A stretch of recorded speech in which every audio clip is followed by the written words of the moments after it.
Bob Klitzkie is once again calling on Department of Land Management Director Mike Borja to take action on a certificate of title that contains false information regarding a multi-million-dollar seminary. The property is at the center of a controversial debate over its ownership.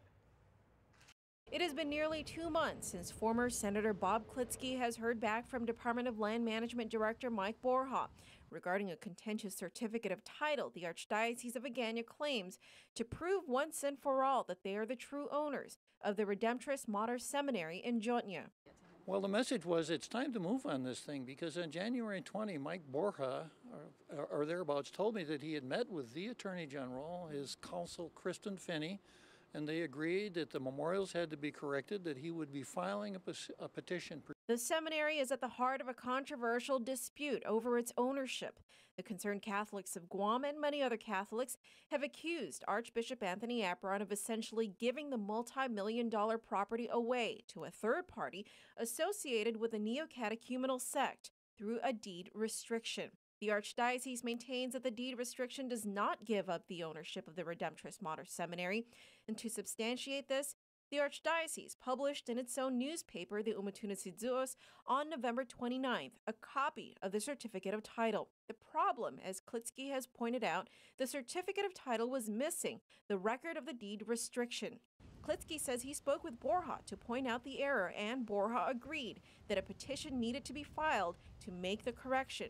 That conversation happened on January 20th. Nothing happened, and I went back in February, and I asked, well, what happened? What happened to that petition?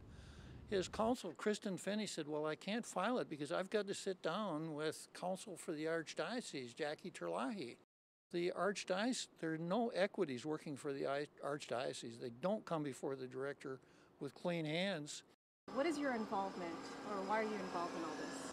That's a really good question, but I'm involved for two reasons. One, I'm a Catholic, and in my eyes, the Archbishop gave that valuable piece of property away. And then my other interest is that when I see something that affects the title to real property and it's wrong and it's not corrected, I think there's kind of a public dimension that, because if you can't trust certificates of title that come out of the office of the Director of Land Management, what should you trust?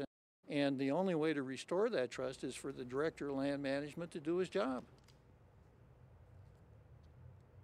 Calls and messages to Borja and Terlahi were not returned as of news time.